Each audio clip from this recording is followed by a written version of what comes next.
Boa noite, Fabiola. Boa noite, galera que tá entrando aí, todo mundo.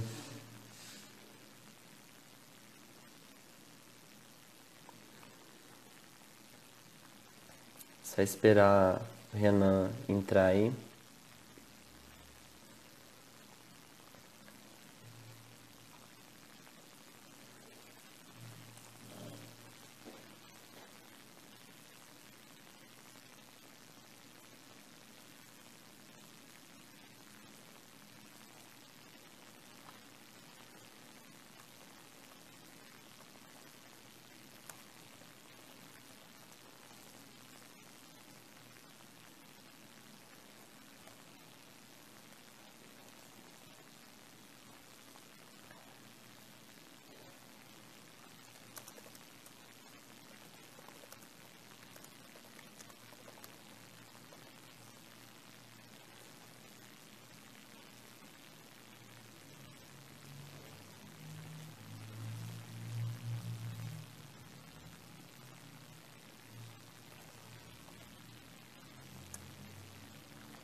Aí,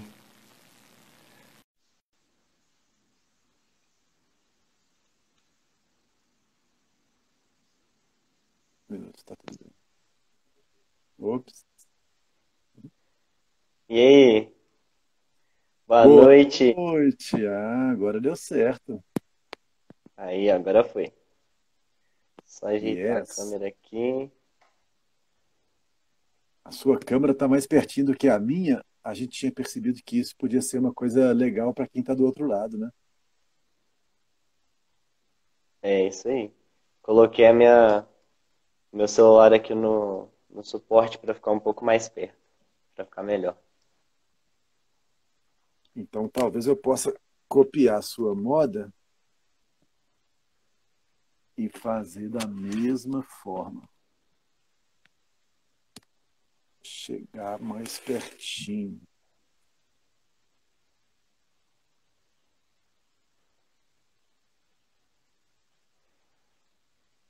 Vanessinha Minha. Boa noite. Eliana João Paulo. Boa noite. Você está me ouvindo bem, Samuel? Estou. E você? Tá me ouvindo bem também? Tô ouvindo ótimo. Então, beleza então. 14 entrou. Então a gente pode quase começar. A gente espera mais um pouquinho, né? Que é para poder todo mundo ficar juntinho com a gente, né? Uhum. É, a gente espera só um pouquinho, que aí a galera vai entrando e a gente já inicia, né? De acordo Uhum. com o planejado. O pessoal está sabendo que eu sou de primeira viagem, né? Então tem um monte de coisa acontecendo aqui fora da nossa anormalidade, fora da nossa normalidade, né? Não te Papéis. escutei, travou um pouco o áudio. Não, eu só estava brincando que eu sou novo no pedaço, né? Então tem um monte de coisa aqui fora da normalidade, né? A gente está ensaiando. Ah, entendi. Tô achando que eu vou tirar esse computador daqui porque eu não vou usá-lo, não. Vamos fazer só uma conversinha tranquila. Com licença, gente.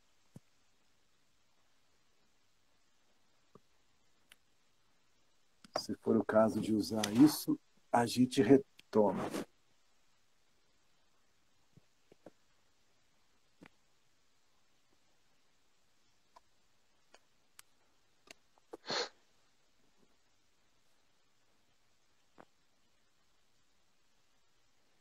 Isso aí, ó, Pet Nutrição aí, prestigiando a gente, bacana demais. Ê, Pet Nutri. Tainara na área. Renan, então o número de pessoas aí aumentou, aí deu uma variada aí no aproximado de 20 aí. Vamos começar?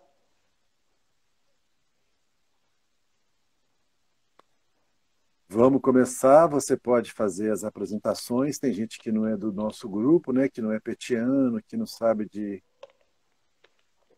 das coisas que estão rolando, né? Então é bom que a gente, de alguma maneira, apresente o tema, a ideia de vocês que também que eu não sei. Eu peço a sua generosidade para fazer isso por nós e acolher todo mundo. Isso aí. Então vamos lá. Boa noite, galera. Meu nome é Samuel, eu sou petiano, faço parte do PET Educação Florestal, da Universidade Federal de Viçosa, campus Florestal. Hoje a gente está fazendo uma live aqui, iniciando uma live com o tema saúde mental, como ficar bem em tempos tão incertos. A gente convidou o Renan é um psicólogo da cidade de Congonhas. E aí, Renan, pode falar da sua formação para a galera te conhecer aí. Legal, Samuel. Obrigado pela acolhida, pelo carinho, pelo convite. Gente, não é só o Samuel, né, que merece esse obrigado, mas o pessoal todo lá do PET, da Universidade de Viçosa, campus Florestal. Para a gente é um prazerão estar aqui junto, né? É um desafio também. É a primeira vez que eu participo de um chat assim, ao vivo. Eu me formei em 93 lá na PUC de BH, na PUC Minas. Já são 26 anos e meio, né, de formado. E eu sempre atuei com a clínica, mas também sempre em outras áreas, né, nas áreas sociais, nas áreas das associações, do empoderamento social, na área da assistência social também. E aí, depois de uma pós-graduação que eu fiz em administração de recursos humanos, eu também fiz formação em análise transacional e depois disso tudo, sempre no consultório, nas outras entidades onde eu trabalhei, no Estado, na Prefeitura, muito em Belo Horizonte, muito tempo em Belo Horizonte. Recentemente, em 2018, eu terminei uma faculdade de pedagogia e agora eu estou lá na UFMG fazendo um mestrado e sempre gostando muito de trabalhar com a psicologia, atendendo as pessoas, tentando trazer um pouco de conforto para as pessoas, algumas ideias, algumas soluções para ajudá-las a viver melhor. É mais ou menos por aí. Isso aí, muito bom. Muito bacana a formação. Isso aí. Então, vamos dar início aqui. A gente tem uma lista de perguntas sobre o tema que a gente acredita que pode ajudar muita gente, né? Então, vamos dar inícios aí às perguntas. Espera aí um pouquinho que eu estou tentando me enquadrar melhor aqui. Eu acho que assim ficou melhor, né? Ok. Não estou tão pertinho quanto você está da sua câmera, não, mas eu acho que vai dar Não, certo. mas ficou bom. Ficou bom assim. Bom, eu É, gostei. que bom. Pode ir então? Pode, claro, vamos junto. Beleza. Você Primeira pode explicar um pergunta. pouquinho, né? Como é que a gente combinou? A gente fez um roteiro, né? Algumas pessoas encaminharam algumas perguntas. Aí acho legal, já Beleza. adiantando. Beleza. A gente liberou durante a semana uma caixa de questões aí no Instagram, onde a galera colocaram as principais dúvidas do tema.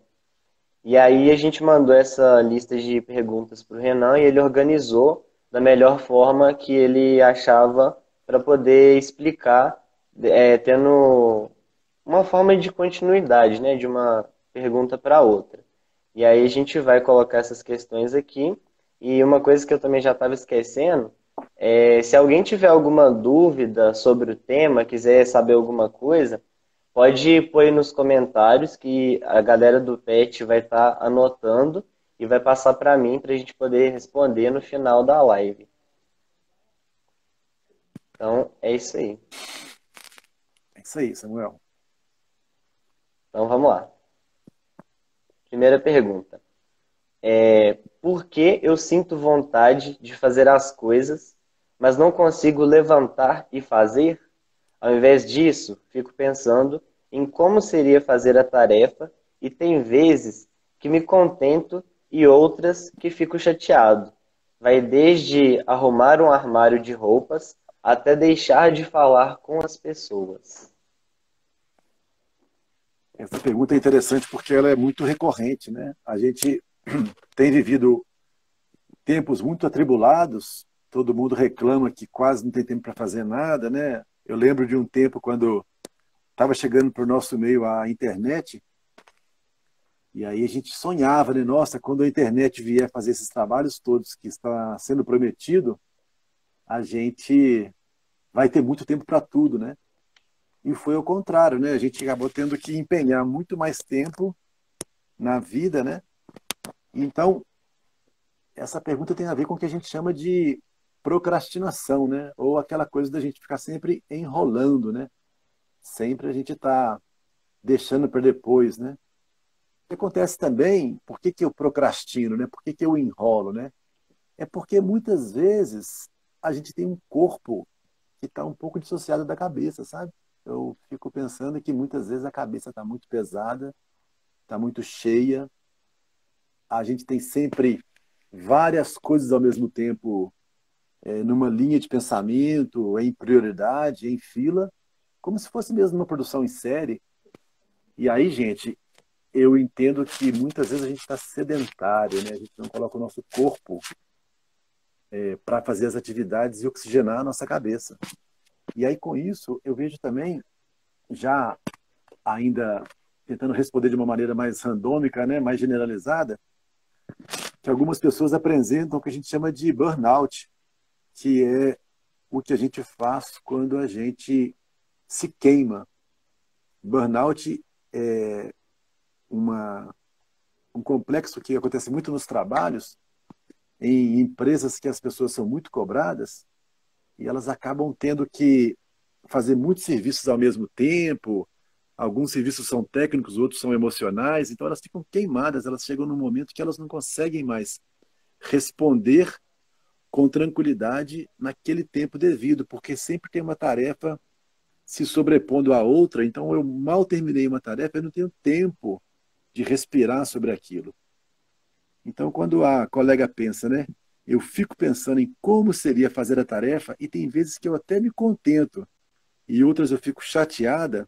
Acontece também uma outra coisa, gente. Quando a gente vai falar de psicologia, quando a gente vai receber alguém no consultório da psicologia, o foco do psicólogo nunca vai ser medicamentoso, nunca vai ser biológico, vai ser sempre no nível do comportamento, da personalidade, da pessoa se colocar. Então, por exemplo, tem pessoas que sofrem com a cândida, com a candidíase, não apenas aquela que dá nos órgãos sexuais, mas a cândida é um fungo que pode subir para a cabeça e vai despertar na pessoa uma perda de memória.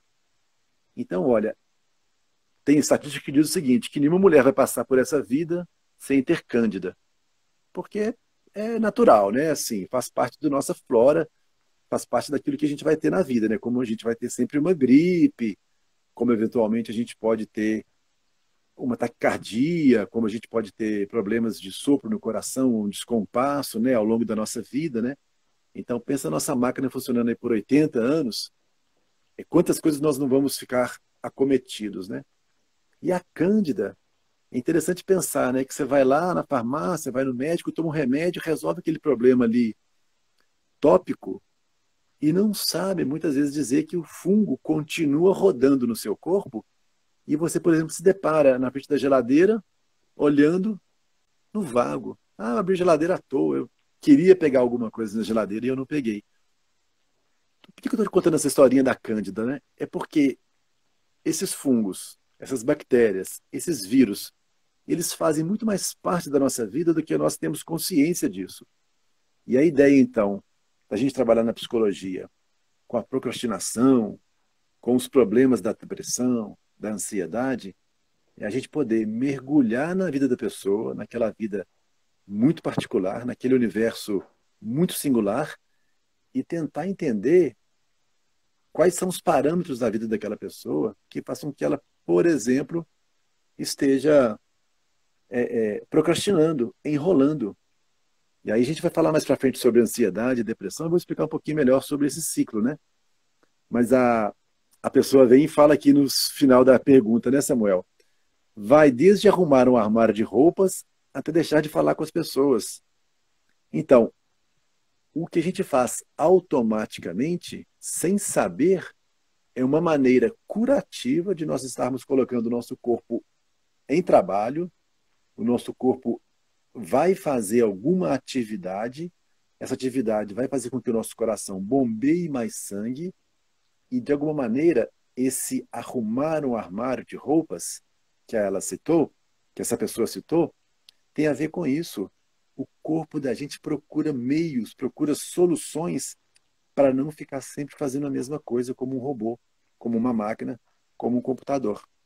E aí, é claro, por que ela vem até a dizer que ela deixou de falar com as pessoas? É porque às vezes a gente fica tão inanimado, a gente fica tão prostrado, a gente fica tão afundado no sofá, no nosso conformismo, no nosso conforto, que a gente, sem saber, entra num nível, Samuel, num grau que a gente pode chamar de depressão. É uma depressão lenta, uma depressão leve, mas ela gera na gente, às vezes, uma má formação da nossa própria imagem pessoal. Por exemplo, a gente pode passar, inclusive, a fazer mau juízo da gente mesmo diante dos outros. Então, é interessante nós pensarmos que essa procrastinação, né? Por que eu sinto vontade de fazer as coisas, mas não consigo levantar e fazer? Era interessante ela fazer tanto uma avaliação física do corpo dela, mas também ela procurando um profissional mais capacitado, mais sério, mais experimentado, ela entender quais são os mecanismos que ela tem de gatilhos, né, para fazer ou não fazer as coisas da vida, né? Movimento gera energia e energia gera movimento. É uma máxima, né? Inclusive, Dani, quando a gente percebe, por exemplo, um adolescente, uma criança muito inquieta, muitas vezes é porque eles estão tentando resolver um problema na cabeça que eles não conseguem. A cabeça está superlotada. E aí ele precisa descarregar um pouco no corpo para se refazer. E aí depois ele consegue ter uma atividade de resposta para aquele dilema que está no mental. É isso aí. É mais ou menos por essa linha que eu penso, gente. Olha só, muito interessante, viu? Você falou algumas coisas aí que me chamam muita atenção, como, por exemplo, a questão da criança. Eu nunca ia pensar isso e realmente faz muito sentido, é uma coisa muito interessante da gente é, parar para perceber, né? Você falou também da questão de a pessoa, ela quando ela tem um hábito, né, que igual deixar de fazer alguma coisa por conta da procrastinação, isso daí pode se tornar um hábito que, igual você tinha falado no início da live, né, da ligação entre a cabeça e o corpo, e às vezes a gente deixa de fazer uma coisa física, né, fácil de ser feita, a gente deixa de fazer para fazer depois e acaba causando, né, diversas complicações na mente da gente, né? A gente acaba deixando isso de lado e aí acaba gerando a falta de cuidado com o nosso corpo, né, com o nosso físico. Uhum. Foi o que eu entendi aí que você mostrou pra gente, né, nessa resposta. É, eu gosto de pensar que eu lido com análise transacional e a gente fala na AT que a gente faz uma abordagem que chama-se psicologia social, porque a gente nunca pensa o corpo isolado, né? O corpo físico, ou só o corpo biológico, ou só o corpo espiritual, mas são corpos que abrigam entidades, desculpa, que abrigam espiritualidades, que abrigam essências que transcendem isso que a gente tem acesso, isso que a gente pode ver, né? Por isso que às vezes uma pesquisa aprofundada em psicologia é tão delicada, é tão difícil, porque não tem receita pronta. Vamos imaginar que durante um ano eu tive 10 clientes, 10 pessoas que eu visitei, que eu recebi, que tinham o mesmo problema com a mesma etiologia. Vem um 13º, um 11º, em seguida desse grupo, que tem uma mesma quadro, aparente mesmo, a mesma situação, que seja de procrastinação, que seja de ansiedade ou de depressão, e eu caio na cilada de achar que ela é igual àquelas 10 anteriores, mas não. Eu tenho que ter muito cuidado de entender que ninguém é igual a ninguém, né? Então, ter esse cuidado para poder me debruçar sobre aquela pessoa como uma pessoa única, né? Que traz ali problemas e soluções que são muito particulares, né? É por aí.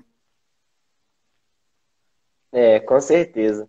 E aí, já aproveitando o gancho aí que você falou que cada pessoa é de um jeito, né? Aí já puxa para a próxima pergunta. Em relação às pessoas especiais, o que podemos fazer para ajudar elas em casa? Uhum.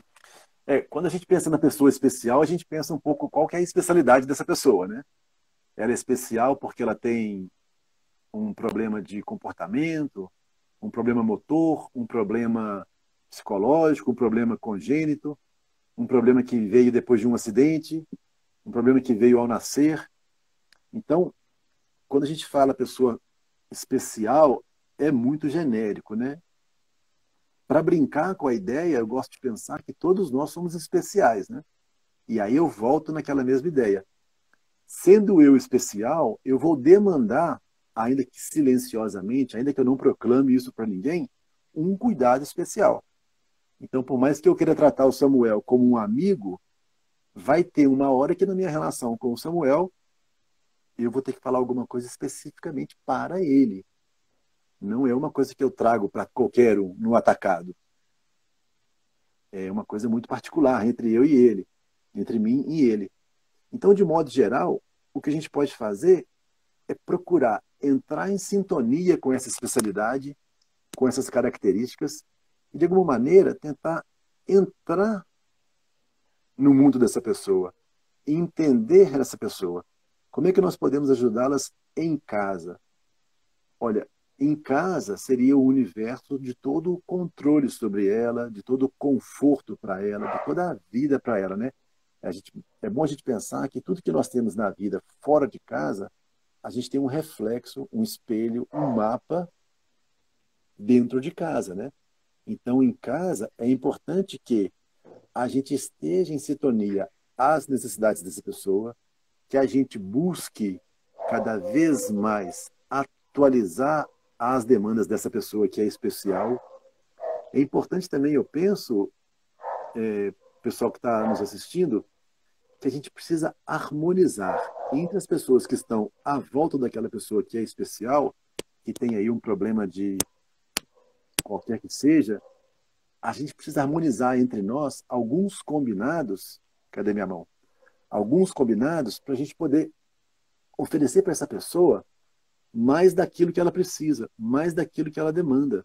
Claro, às vezes ela está muito agitada, ela precisa de alguém que a abrace, que a respeite, que a acolha e, em última instância, alguém que a contenha, porque ela está muito agitada.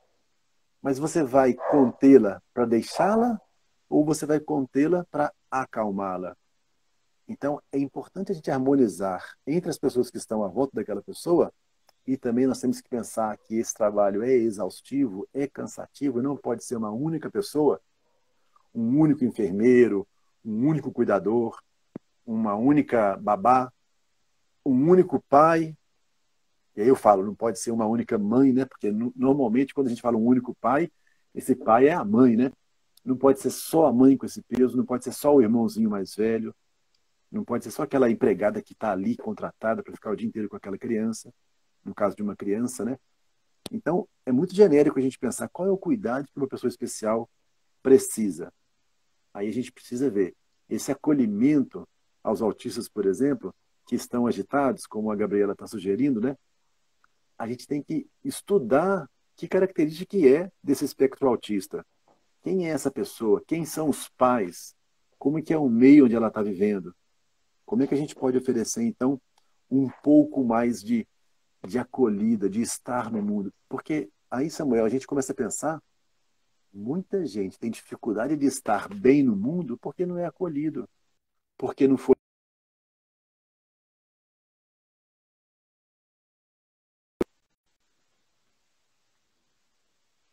para acolher, para falar sobre aquilo. Porque também na nossa sociedade, um pai e uma mãe reclamar dos filhos é uma coisa que é muito discriminada.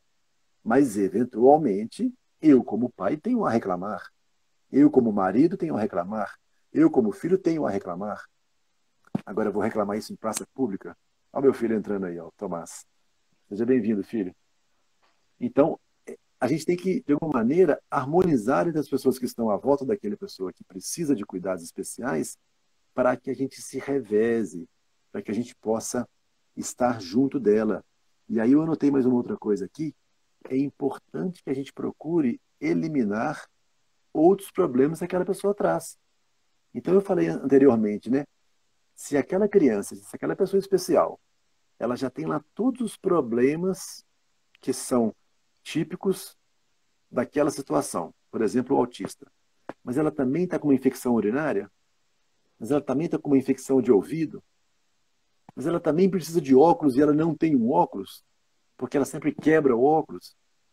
Então, a gente precisa de reunir uma equipe, a gente precisa reunir uma equipe que vai estar junto daquela pessoa e tentar minimizar os problemas, de forma que aquela pessoa possa trazer o máximo de capacidade interna resolvida para poder externar e, então, ser ajudada. Porque muitas vezes uma mãe grita tanto com o filho e não sabe que ele é surdo. Ele é surdo mesmo. Então, a mãe gasta muita energia fazendo um desfavor para o filho, porque com o passar do tempo, gente, o gritar vira uma agressão. Então, não é que eu quero ser agressivo com meu filho, mas se meu filho não ouve, eu começo a agredir. Pô, você não me escuta, olha para mim quando eu falo. E aí, eu que queria dar um carinho pro meu filho, eu já quebrei o clima. Mas por que eu estou gritando? É porque ele está meio surdo? Sim. Mas também será que não é porque eu estou cansado de gritar? E aí, onde é que vem primeiro, né? O ovo ou a galinha, né? O que nasceu primeiro? Então, é importante que a gente procure ajuda profissional, né? Onde é que a gente esteja vivendo, né? Na nossa sociedade, no nosso bairro, na nossa cidade, nas cidades da nossa região, na capital, e às vezes invistam um dinheirinho a mais, às vezes porque é tudo muito seletivo, né? Mas que a gente invista um pouco mais para a gente entender, né? Como é que a gente pode ser melhor com aqueles que nos têm uma demanda que é especial. E aí, por último, eu disse aqui, né? Eu escrevi para mim na minha cola, né? Conhecer a rede. Qual a rede? Qual a ideia da rede? Ora, se for numa situação normal, eu quero sair com minha esposa para uma festa de casamento, é ali um primo, um sobrinho, um vizinho, vai ficar com meu filho e vai resolver. Se o meu filho tiver com febre e eu não conseguir resolver, quem vai entrar na minha rede que vai me ajudar? Se o meu filho está com um princípio de pneumonia, quais os médicos que eu vou ter ao meu dispor na minha cidade, na minha região, na minha macro-região? Então, é importante que os pais, que os adultos, que os profissionais, aí Samuel, você como educação física, você vai trabalhar só na parte física, mas às vezes você vai apurando o seu olhar, por exemplo, e vai entender que aquele problema ali, a pessoa não consegue fazer aquela atividade física por outros fatores. Então você pode ajudar aquela família a ler melhor o seu filho, a ler melhor o seu avô, o seu pai, aquela pessoa que é dependente naquele mesmo circuito, né? E levá-la para um outro profissional mais específico, mais capacitado, que consiga olhar com mais detalhe aquela particularidade da pessoa que é especial. É mais ou menos nesse sentido que eu pensei a resposta para esse item 2 aí. Agradeço a pergunta. Isso aí, muito Se o dia bom quiser mesmo. levantar mais alguma coisa nesse sentido, eu quero dizer para o amigo ouvinte que para o amigo ouvinte é um cacuete que a gente tem lá no rádio, né? Porque eu tenho um programa semanal na Rádio Congonhas. Toda sexta-feira, 8 da manhã. Amanhã cedo eu tô lá, 8h30. Tô lá de longe, né? Porque eu vou gravar a, a minha participação e vou enviar lá para o Silas no programa Clube dos Amigos. Mas o que eu quero dizer, amigo, é um cacuete não era o cacuete que eu queria dizer, desculpa. Eu quero dizer que a gente às vezes é muito generalista porque nós estamos falando de problemas hipotéticos, né? Nós não estamos falando aqui de um problema particular. Então, se a pessoa depois quiser retomar a conversa e entrar com uma pergunta bem pontual e me trazer mais dados daquele sujeito em particular, vamos adentrar, vamos aprofundar no assunto. Obrigado. Isso aí. Você falou em questão da gente conhecer as pessoas, né, em volta, Uhum. e igual no caso do profissional de educação física, é bom a gente também ter um olhar diferente para os nossos alunos, né? E a gente vê isso muito lá na universidade, em alguns dos projetos. É igual tem alguns amigos meus que fazem parte do projeto de futebol que fala que tem alguns alunos, crianças que têm um desvio muito forte de atenção e tudo mais, e eles ficam pensando, né, o que que pode estar passando pela cabeça daquela criança e tudo mais, né? Então, eu vi aqui a Dani colocou uma pergunta no comentário e ela tem ligação com a próxima pergunta. Uhum. Pergunta da Dani: como podemos ajudar os idosos a não se sentirem só diante de uma situação como a atual, onde não podemos ficar fazendo visitas devido à pandemia? Essa foi a pergunta da Dani. A próxima pergunta é assim: quais atividades podem ajudar quem está se sentindo sozinho em casa? Eu acho que as duas é mais ou menos a mesma linha, né? Uhum. É, a gente pensa na psicologia social e a gente também pensa no nosso mundo atual, né? E pensa também na nossa sociedade, né? Até que ponto é que o ser humano chegou num nível tal de evolução que os seres humanos ativos, numa idade economicamente útil, numa idade que esteja sexualmente reprodutivo, numa idade que esteja economicamente consumindo, que eles são úteis para a nossa sociedade, né? E aí a gente começa a perceber que muitas pessoas que já não estão mais nesse grupo de pessoas, que são os ativos, elas são deixadas de lado, né? Infelizmente, a gente vive numa sociedade onde o treinamento é muito baixo, o treinamento é muito baixo no sentido da gente poder realmente acolher as pessoas, acolher os mais velhos. Então, recentemente nós tivemos aí uma lei que diminuiu muito os benefícios daqueles que são necessitados da previdência social. O que a gente está dizendo, né? Que, olha, gente, talvez a gente não vai aposentar nunca, a aposentadoria é uma coisa que não deveria nem existir, porque ela dá prejuízo, o governo já falou isso, né? Os, os pobres velhos que se virem, porque o governo não vai trabalhar para eles, nem a sociedade vai trabalhar para eles, mas que absurdo que nós chegamos de pensar que os nossos velhos não são importantes. Eu estou comemorando hoje 88 anos da vida da minha mãe, né? Olha que coisa maravilhosa a gente poder ter alguém nesse mundo que está fazendo 88 anos, né? E por que que isso virou uma exceção à regra? É porque, de alguma maneira, os homens mais do que as mulheres, a gente acaba liberando o beco, né? Liberando o nosso lugar no mundo mais cedo, porque o mundo não está nos acolhendo mais. Então, quando a pergunta fala, né, o que que a gente pode fazer para quem está se sentindo sozinho em casa, uma primeira pergunta que vai contrária a essa pessoa é o que que essa pessoa semeou na vida dela durante o tempo que ela estava ativa para colher agora e ficou sozinha.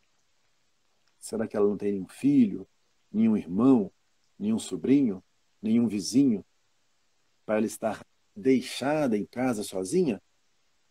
Ou será que foi o contrário? Ela deu tanto para os outros, ela estabeleceu um relacionamento tanto de doação, doação, doação, não foi valorizado, os filhos todos cresceram, viraram gente e sumiram no mundo. Que pena, né? Então é importante que a gente, como sociedade, como pessoas que estamos aí pensando a vida, pensando a saúde mental, pensando como é que é ser nesse mundo atual, né, em tempos tão incertos como é o tema da nossa live de hoje, a gente pensar como é que a gente pode acolher os nossos velhos, né? E aí, para quem está preocupada com esses velhos, eu já de cara bato palma e, de novo, eu retomo o mesmo assunto das pessoas especiais, que seria a gente levantar uma rede para estar junto com essa pessoa que é mais velha, ou que é mais nova, ou que tem alguma dificuldade, ou que tem algum problema de algum transtorno mental, ou que, por exemplo, tem ataques de depressão, tem surtos de depressão, tem transtorno de personalidade, sofra com a ansiedade. Então, se a gente pensar, gente, estava falando há poucos dias com isso com o Samuel, né? Se nós pensarmos, não há nenhum de nós que possa ficar alheio à ajuda do outro. Nós nascemos numa comunidade com um grande fator gregário, né? De estarmos agregados, de fazermos um conjunto. Nós nascemos de dois. E a gente custa muito a ser descolado desses dois, né? Imagina um cavalinho, uma vaquinha, eles já nascem e naquele mesmo dia eles começam a andar, e seguindo o pai, seguindo a mãe. A gente demora quanto tempo para poder engatinhar, depois para poder andar, depois para aprender um pouco da sociedade, do mundo, e sair da barra da saia da mãe, da barra da saia do pai. Então é muito importante nós pensarmos que essa coisa do cuidado com o outro, ela tinha que estar mais arraigada em nós, porque a gente é cuidado desde muito cedo e, de alguma maneira, depois de alguns anos da maturidade, a gente é lançado no mundo. Mas a gente não pode deixar para trás aqueles que mais precisam. Então, eu volto. É importante que essa pessoa especial ou mais velha seja acolhida por uma rede, de forma que não fique pesado para nenhuma das pessoas que estão responsáveis por aquele que está sozinho, cuidar dela. Então, ainda que eu seja o único filho daquela senhora, daquele senhor que vive sozinho, que eu possa constituir uma rede de primo, de amigo, de alguém do comércio ali perto, para poder ajudar a gente na manutenção da saúde mental daquela pessoa. Porque eu não posso assumir para mim toda a responsabilidade daquele idoso, daquele ser especial, mas também eu não posso me esquivar. Ah, não, eu pago um asilo para minha mãe e eu gasto muito dinheiro com ela todo mês e passar bem. Mas como assim? Então a gente precisa realmente rever como é que é a nossa cultura do cuidado, da rede de apoio, que a Zezé está falando aqui, né? Obrigado, Zezé, pela participação. Como é que a gente pode estruturar melhor o nosso cuidado com as pessoas, porque a gente precisa fazer por onde merecer estar lá e ser visto e ser acolhido. Então, é claro, eu preciso fazer minha poupança, eu preciso programar a minha aposentadoria, eu preciso me cuidar. Então, infelizmente, nós temos no Brasil, né, uma situação crônica de alcoolismo. Então, a gente sabe que muitas pessoas vão envelhecer e vão nos deixar antes da hora por causa desse traço nosso que é o alcoolismo, né, que é a dependência de droga, que é a dependência de álcool, que é a dependência de remédios, que fragiliza a gente. Então, eu gosto de pensar nisso, né, na ideia da rede, gosto de pensar que a gente precisa, pensando nesse idoso que está sozinho, como é que eu posso evitar que ela tenha outros problemas? É claro, ela pode vir a morrer de infarto, tem ali uma morte súbita, qualquer um de nós pode ter, é morte súbita, né? Mas como é que a gente consegue prevenir isso e trazer para aquela pessoa um pouco mais de amparo? Você sabe, gente, que tem idoso que passa por dificuldade mental porque não bebe água. Porque beber água vai dizer o seguinte: eu preciso ir no banheiro. E para eu ir ao banheiro, eu tenho dificuldade de locomoção. Então, a rede que vai estar junto com esse idoso precisa pensar: peraí, como é que a gente ajuda essa senhora ou esse senhor a manter o nível de consumo de água, ou de chá, ou de frutas, ou de verduras, num nível intermediário, numa média, que ela possa ser cuidada, que ela possa se cuidar. Então, é uma pergunta que envolve muitas questões, né? E ela perguntou quais são as atividades que podem ajudar quem está se sentindo sozinho. Eu acho que esse escalonamento de uma rede é uma coisa, uma reunião de vez em quando entre amigos, entre parentes, cujo tema é aquela pessoa é importante. Às vezes pode parecer um negócio chato, né? Ah, não, estou te chamando para um churrasco, mas na verdade eu quero é falar da minha mãe. Poxa, então você fala, olha, só estou te chamando para um churrasco e lá no antes da cerveja começar a ser aberta, a gente falou, gente, eu queria dividir com vocês uma história com a minha mãe, estou preocupado com a minha mãe. Eu sei que vocês não têm nada a ver com isso, mas podiam me ajudar. É importante que a gente descubra os caminhos, né? E aí, poxa, nós como adultos, como pessoas maduras, como pessoas que vencemos na vida, a gente tem obrigação de descobrir os meios, não apenas para a nossa manutenção, mas também para a manutenção da boa vida daqueles que tanto fizeram por nós, né? E é tanto mesmo, né, gente? Porque envelhecer nesse país, chegar a uma idade mais avançada, se a pessoa já chegou lá, ela merece um prêmio, né? É uma pena que nós não tenhamos na nossa sociedade mais apoio, né, aos idosos. Existe uma briga aí, né? Idoso é a partir de 60 anos ou de 65? Existe um empurra-empurra, né? Idoso pode andar de graça ou não pode andar de graça? Não, mas esse velho está aproveitando, está furando fila. A gente tem uma cultura que ainda é muito medíocre, né? Pequena. E a gente tem que quebrar isso. A gente precisa rever esses conceitos, porque se tudo der certo, nós que estamos aqui nessa live, né? Quinta-feira à noite, curtindo discutir conhecimento, né? A gente vai envelhecer também. E tomara que a gente chegue nos 88 da minha mãe hoje, mas também chega nos 90, nos 100, nos 100 e não sei quanto, com saúde, com tudo que a gente pode ter, né? E aí vai, gente. Isso aí. É, eu ouço muito falar a Hum, questão de a gente nasce criança, a gente vai crescendo, envelhecendo e depois a gente volta a ser criança de novo, né? E é, aí entra naquela linha de raciocínio que você falou da questão de trocar a posição do cuidado, né? Que no início os nossos pais que cuidam da gente, mas depois inverte, a gente que tem que cuidar deles, né? E infelizmente a gente vê, igual você comentou, que muitas pessoas preferem colocar os pais no asilo do que cuidar propriamente, né? Pegar e falar assim, não, eu vou pegar, vai morar comigo e eu vou cuidar até quando for preciso, né? Tem uma amiga nossa da família, a Franciele, ela fez uma visita no asilo. Ela conheceu uma senhora e ficou conversando com ela um tempão. E ela foi e falou: Ah, tal dia é meu aniversário. E eu achei muito bacana o que ela fez.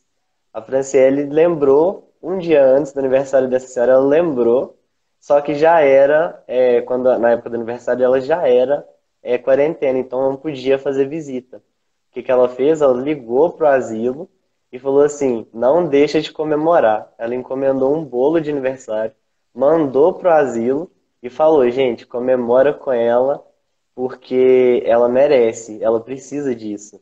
Nossa, e depois ela ficou falando assim com a gente que a senhora ficou muito feliz e tal, que ela ficou toda satisfeita. E é isso que a gente precisa, né? A gente precisa ter esse contato com as pessoas mais velhas, a gente precisa ter essa relação de carinho, de amizade, de afeto. É o que é necessário pra gente, né? para nós ainda a gente tem como uma faculdade, né? A gente faz ou não faz conforme o nosso senso de dever, né? Mas é importante que a gente assuma isso como um dever para a gente poder incutir nos nossos filhos a sementinha do dever e para que eles assumam isso de uma maneira leve, né? De uma maneira que seja simplesmente um fazer da vida. Então, eu acho a educação maravilhosa por isso, porque a gente aprende pela educação que a dor, às vezes, ela vai ter que acontecer, mas o sofrimento ele é condicional. Eu vou aceitar se eu vou sofrer ou não, se eu quiser sofrer por ter que fazer uma coisa. Então, se eu tenho que fazer, se eu já sabia que aquilo era dever meu, Não faz sentido eu sofrer por aquilo. Ora, eu tenho que tomar vacina. Eu não preciso ficar sofrendo, chorando. Não, está na hora de tomar vacina, eu vou tomar vacina. Então, é pequeno demais eu ficar pensando, eu vou evitar esse sofrimento que eu tenho, esse desgaste que eu tenho. Por que você pensa como um desgaste? Não seria melhor você ficar, poxa, eu vou lá e eu me renovo, eu tenho que ser inventivo, eu tenho que arrumar uma outra pessoa, eu tenho que ser criativo. Então, Samuel, eu gosto de pensar nessa ideia, justamente seguindo aí o que você estava falando, né? Esse exemplo aí dessa sua amiga, né, da Fran, que é importante a gente meio que acolher dentro do nosso coração esse senso de responsabilidade com o outro e passar isso para frente de forma que, de alguma maneira, a gente está plantando a sementinha que um dia nós vamos precisar colher. Né? Então, se eu, como pai, sou muito fechado, sou muito bravo, sou muito duro com meus filhos, e não os ensino a importância do cuidado, do autocuidado e do cuidado com o outro, e aí a gente começa a perceber, né? Nós estamos vivendo num mundo onde as entidades são cada vez mais banalizadas, né? Elas são cada vez mais, de alguma maneira, existe um desmonte, né? Uma desconstrução das nossas entidades, né? E da família também. E aí, como é que a gente pode fazer, sabendo que isso existe, um caminho contrário, né? Não é um caminho conservador. Não, família tem que ser papai e mamãe, não é uma coisa mais fechada. Mas é o contrário, acolher o novo e pensar de algumas coisas que eu não vou abrir mão em relação à, à nova modalidade de vida, né? É o novo que vai entrar na minha vida, mas algumas coisas como o cuidado, eu preciso continuar fazendo, né? Precisamos É, com cativar hoje, certeza. Ellen, é isso mesmo. Isso aí, com certeza. Você falou a questão do pai ser muito duro, e aí, assim, no meu ponto de vista, isso daí já puxa até também para a próxima pergunta, que eu acho que o jeito que as pessoas são com a gente pode mandar muito na questão da ansiedade, né?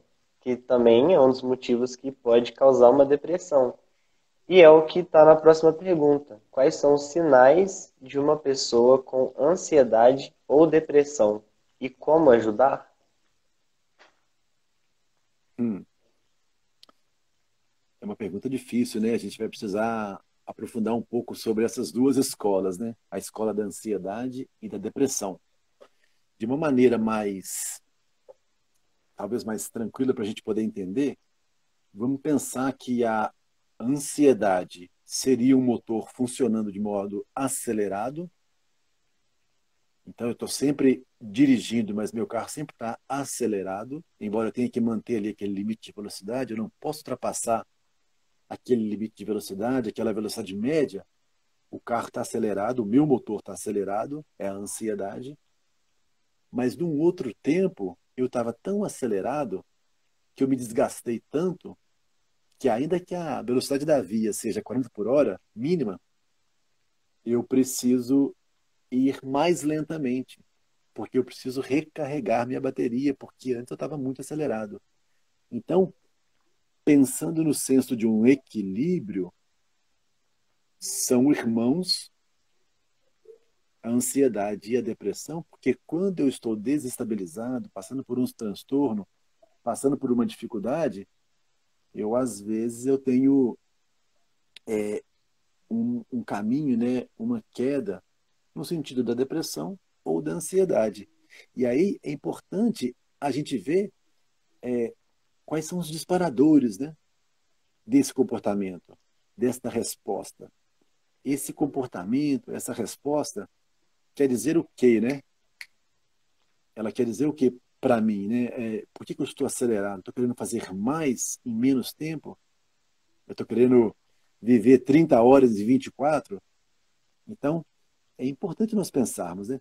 Como é que nós podemos fazer para amenizar o impacto, é essa a pergunta, da ansiedade? Não. Quais são os sinais de uma pessoa com ansiedade ou depressão e como ajudar, né? Então, eu gosto de caracterizar, amigos, a ansiedade como uma ausência. Uma ausência da onde? Uma ausência de mim, do meu corpo, nesse espaço que eu ocupo aqui e agora. Então eu ocupo o espaço aqui e agora que eu preciso ter o cuidado de estar inteiro nele. Mas na ansiedade eu sofro um pouco porque eu fico querendo estar aqui e já prevenir e resolver um problema de amanhã, ou três ou quatro problemas ao mesmo tempo. Então eu fico ansioso, eu fico acelerado. Às vezes ninguém me impôs aquele ritmo, aquela obrigação. É alguma coisa que eu mesmo me impus. Eu vesti a carapuça. Então eu posso imaginar, o meu pai, na minha formação, ele me deu uma, um mandato, ele me deu uma regra, ele me deu um destino que é faça tudo no menor tempo possível. Aí eu tenho 20 anos, eu tenho 30 anos, eu moro fora, mas eu ainda fico com aquela coisa do meu pai na minha cabeça dizendo faça tudo no menor tempo possível. Ou um outro mandato, não seja você mesmo. Ou um outro mandato, nunca vai ser o bastante. Então, se a gente for aprofundar em cada caso de ansiedade, amigo, a gente vai entender o seguinte, que existem vários mandatos que entram na nossa vida e a gente veste a carapuça, e a gente aceita, e a gente acolhe, mesmo quando a gente não precisa mais. Então, tantas pessoas hoje em dia tomam tantos remédios para ansiedade porque elas muitas vezes estão funcionando num certo robô, numa certa, como é que a gente pode dizer, num certo mandato, num certo compromisso que foi imposto a ela e ela nunca pensou sobre aquilo. Então, quando a gente fala, faça tudo, né? O meu pai me ensinou, né? Faça tudo sempre no menor tempo possível. Chega uma hora que eu estou namorando, que eu estou ali com a minha esposa, com a minha namorada, e eu penso assim, peraí, por que é que eu tenho que fazer no menor tempo possível? Por que, que eu tenho que vir aqui e visitar a minha esposa, a minha namorada, no menor tempo possível? Por que essa correria? Por que viver acelerado? Ah, não, eu sou assim mesmo. É ser assim mesmo, mas é escolha. Ou você é assim mesmo porque você está respondendo a um mandato que durante um tempo lá atrás, no passado, te foi imposto. Mas hoje em dia, que você é maduro, que você é livre, que você é responsável, que você está estudando, está tocando a sua vida, você pode parar, refletir sobre seu ritmo, sobre a sua frequência, sobre o seu trabalho, sobre a sua forma de operar a sua vida, pensar, peraí, não, vou fazer uma yoga, vou fazer uma caminhada, eu vou tomar um dia de folga, eu vou aproveitar para escrever uma carta, para tocar um violão, para ouvir uma música, para descansar debaixo de uma árvore. Eu não tenho que fazer tudo agora. Eu não tenho que fazer 30 horas em 24 horas. Entende, gente? A gente vive num mundo, e aí eu volto lá no início, né? Muitas vezes a gente está separado cabeça e corpo. E a cabeça, porque a gente tem um dom maravilhoso de pensar na frente, de ver adiante, a gente fica querendo estar aqui e estar lá ao mesmo tempo.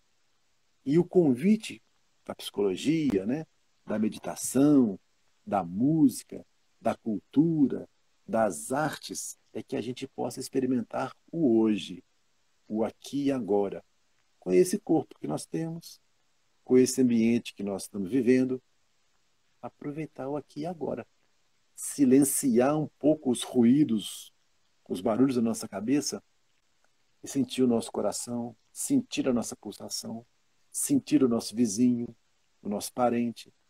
Então, a ideia de que a ansiedade, quando a gente pensa numa ausência, é porque a gente não está sendo o ocupante daquele corpo, daquele lugar que nós estamos. A Sibeli está falando, só existe o presente. E é só o presente que eu tenho para te abraçar, para estar com você. Eu não tenho amanhã, eu não tinha o ontem. Então, a ansiedade de querer reunir o futuro e o presente, aglutinar as duas coisas, é uma impossibilidade tal que eu piro. Então, eu gosto daquela frase que fala assim, né? Ah, tá com pressa? Saísse mais cedo, né? Eu vi isso num para-choque de carro uma vez, né? É, se a gente consegue se aquietar, aquietar o coração, a gente vai viver numa frequência tão boa que a gente consegue se colocar no mundo num ritmo muito bom. E aí, para quem está aí do outro lado da linha, né, os amigos que estão aí nos ouvindo, né, existe uma prática de meditação que eu aprendi com um amigo da minha família, da minha esposa, que ele faz o seguinte: você quer meditar? Você quer recuperar a sua vida? Então faça as coisas de maneira tal que você pense todo o movimento. E você vai tentar fazer esse movimento sem causar danos, sem gerar barulho, ruído. Então, por exemplo, eu vou pegar uma caneta, eu pego isso com uma destreza, com um cuidado. Eu não vou pegar a caneta com uma coisa que antes de pegar a caneta eu já quero ter escrito a palavra. Calma. Vou pegar um talher, vou pegar um prato, eu vou abrir a gaveta, eu vou fazer aquele gesto com cuidado, por mais automatizado que ele já esteja para mim, vou fazer como uma criança ou como um idoso, vou fazer como uma dança, como um ritual. Então, essa é uma brincadeira que vocês podem praticar quando vocês se sentem ou estão se sentindo estressados, ansiosos. Porque, de alguma maneira, você traz para a sua razão uma solução. Peraí, calma, eu vou fazer isso agora num tempo mais lento para poder focar na respiração, para poder focar no objetivo, para poder tirar um prazer e um proveito daquela minha atividade naquele momento. E aí, gente, parece que é uma perda de tempo, né? Você ficar lá parado meia hora meditando, né? Só olhando para dentro, né?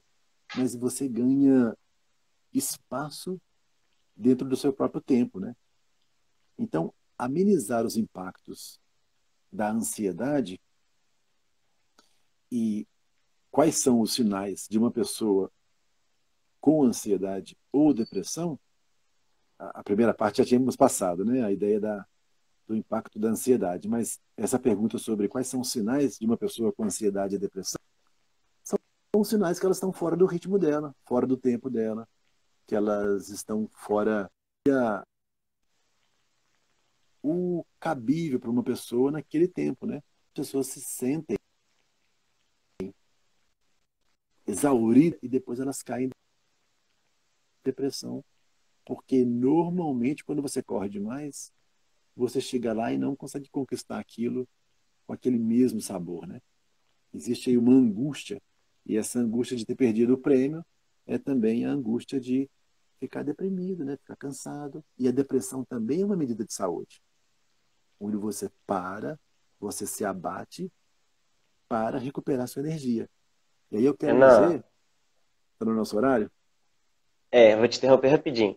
Gente, a gente vai finalizar essa live, vou iniciar outra agora, aí vocês vão para outra, tá? É porque tem um tempo limite. Aí você dá continuidade na outra live, tá bom? Uhum. Pode ser? Tá, é Claro rapidinho, que tá, pode. gente? Não perde não. Vou iniciar aqui, tá? Você me chama, Samuel. Tá bom.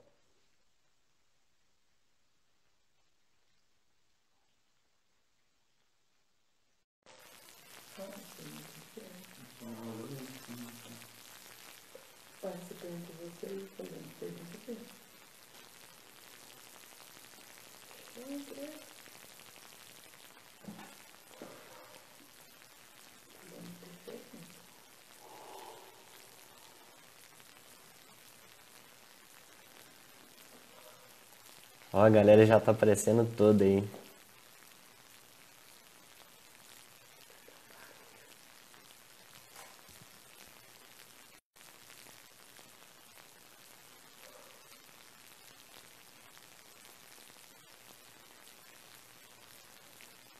Aí.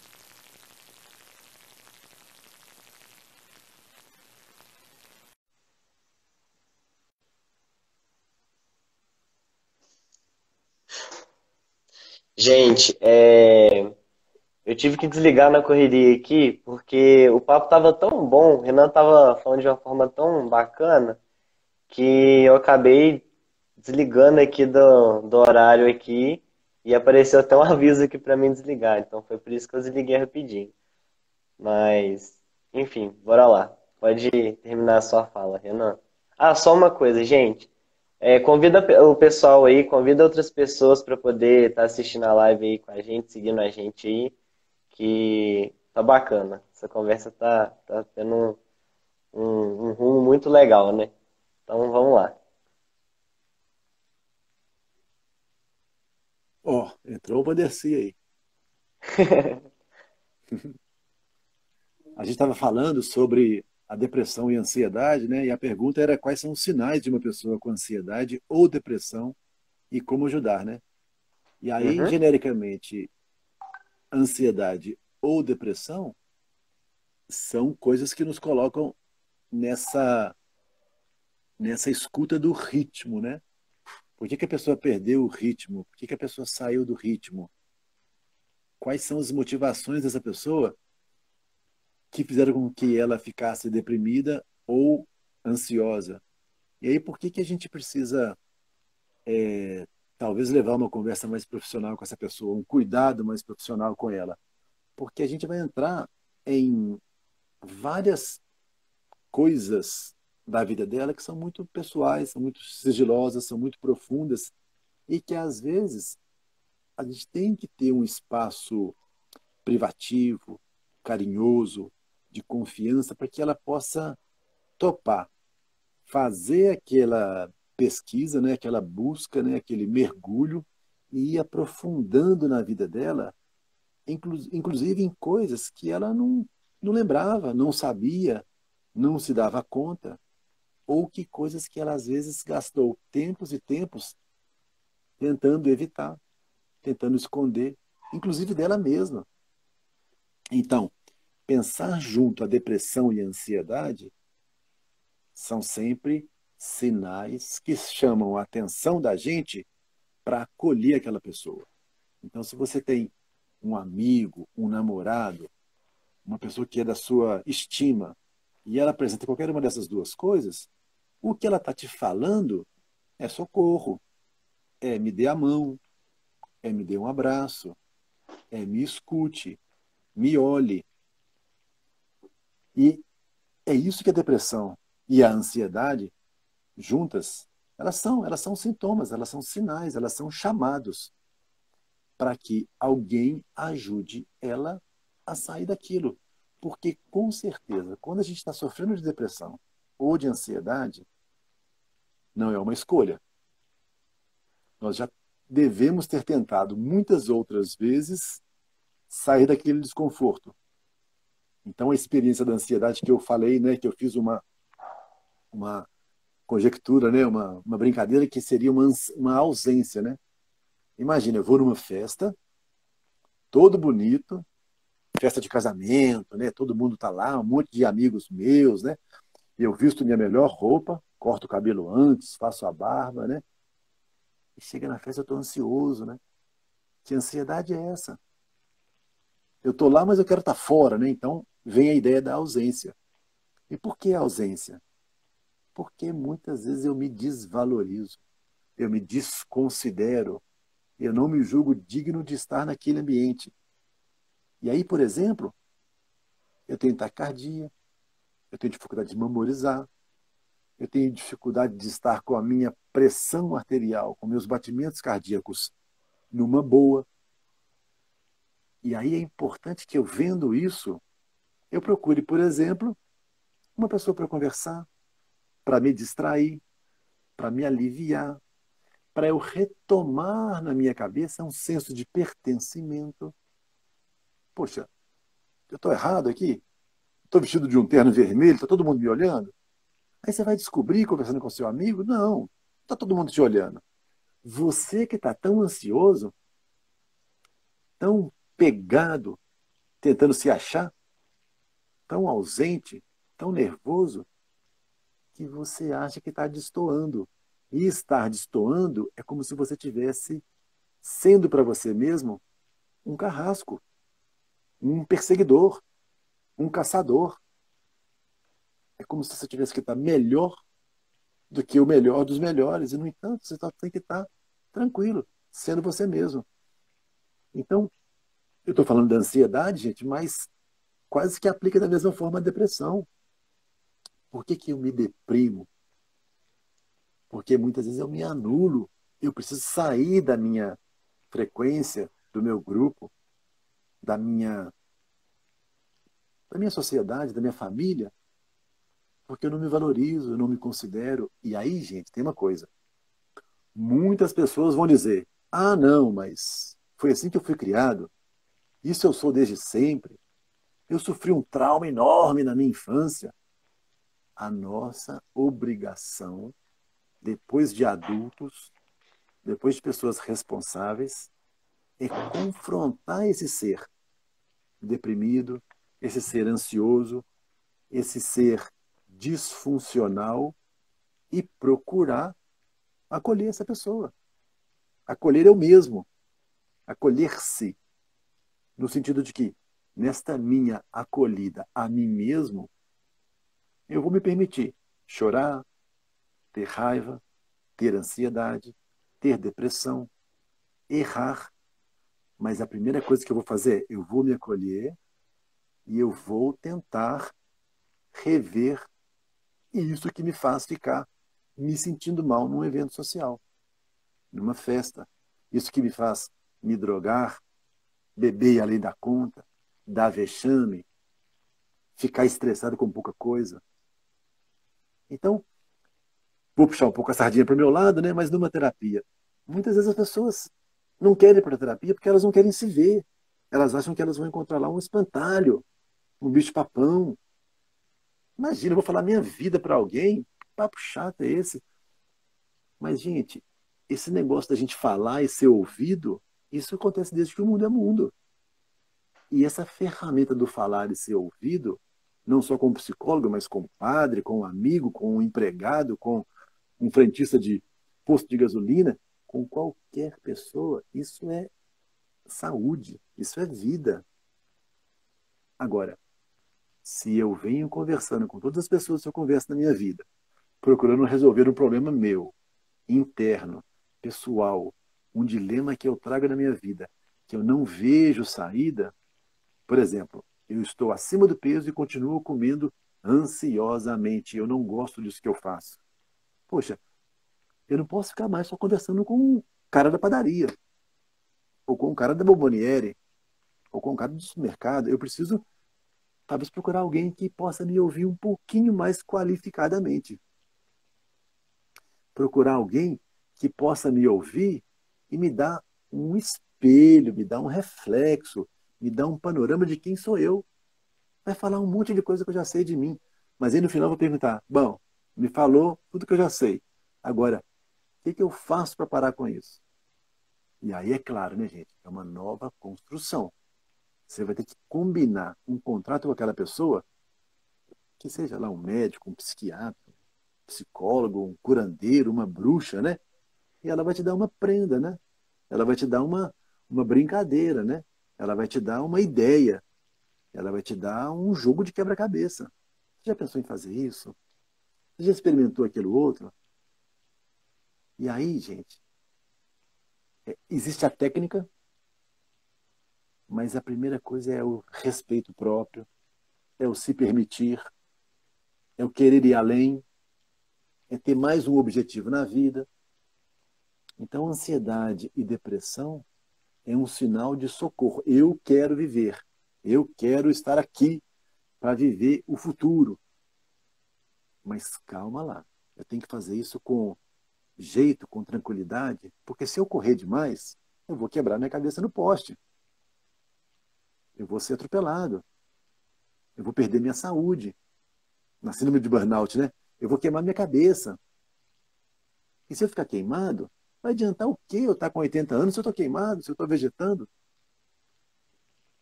Então, essa ideia da gente tentar procurar viver a vida mais plenamente possível. Viver a vida com aquilo que nós temos hoje. Então, nós estamos vivendo aqui, a época de abacate está acabando. A de manga não veio ainda. A manga já foi, vai ser lá em dezembro, no final do ano. pitanga? Não tenho. Então é isso, né? As plantas ensinam pra gente isso. Nós não conseguimos ser tudo o tempo todo. A depressão nos ensina isso. Eu não consigo ser 100% o tempo todo. Aliás, ser 100%, gente, é uma coisa que não é humana. Uma máquina talvez seja, mas você pega a bateria do celular, funciona ali 3, 4, 5 horas, ela já começa. A gente tem que aprender com as máquinas também. E a nós, como país subdesenvolvido, como terceiro mundo, como país colonizado, como país patriarcal, né? Machista, muitas vezes é colocado para nós conceitos de que a gente tem que dar o máximo, a gente tem que dar sangue, a gente tem que morrer pela empresa. E não é nada disso, né, gente? A gente tem que descobrir qual que é o nosso ritmo. Gente, obviamente tem um esforço, né? Não dá para a gente passar pela vida como coletores de frutas. Até porque quantos pés de fruta tem disponíveis aí para a gente se alimentar, né? A gente vai ter que acabar invadindo o terreno de alguém para roubar um abacate, uma manga, uma pitanga, né? Para roubar uma galinha. Isso pode ser feito uma vez na vida, quando a gente é jovem, uma brincadeira, né? É viver a juventude.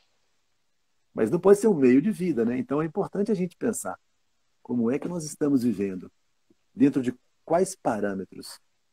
Então eu fico preocupado quando eu vejo, por exemplo, um amigo que está ficando com sinais mesmo de que está se matando no trabalho. A minha pergunta é: você está se matando no trabalho por alguma causa ou porque o patrão mandou? Ah, não, não, não. A minha mãe está doente, eu estou tendo que arranjar mais dinheiro do que eu tenho para poder pagar o plano de saúde dela, não sei o quê. Ah, tem uma justificativa, né? Mas muitas vezes a gente vai se deixando descuidado, a gente não consegue se preparar, não consegue chegar nos lugares que a gente gostaria, e a gente vive o mundo como robô, como autômatos, né? Vive mecanicamente, né? E aí eu falo que muita gente, às vezes, toma um remédio, desde muito criança, que chama Bobocol, né? Que vai viver numa normose, numa normalidade, que é uma normalidade vazia, que é uma normalidade pobre, que é uma normalidade que não alimenta a alma. Então, por exemplo, eu faço muita questão de ter um relógio lindo, de um celular última geração, um carro maravilhoso. Mas para que isso? Quem é que está cobrando isso de mim? Quem está cobrando realmente importa? E isso que ela está cobrando realmente importa?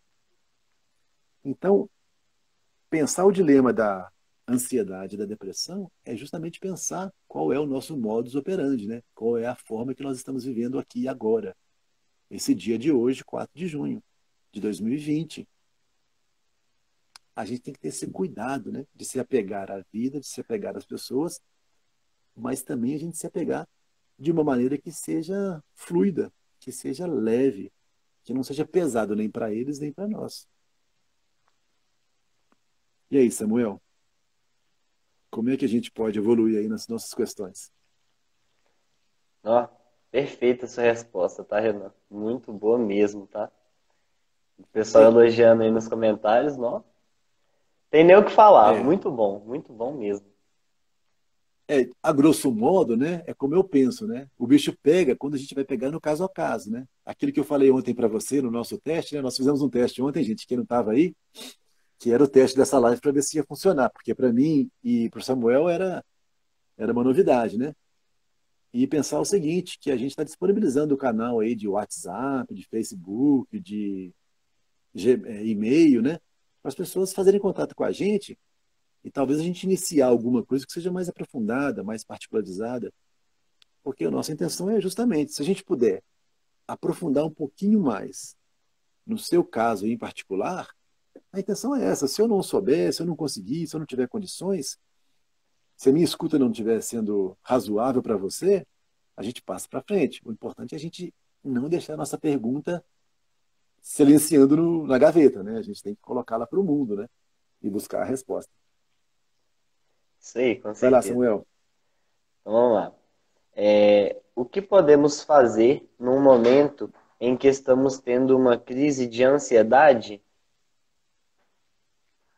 A primeira coisa que eu acho muito importante, né, qualquer pessoa que seja um pouquinho inteligente, né, nesse mundo de hoje, na nossa sociedade, é ter sempre uma rede de apoio, né?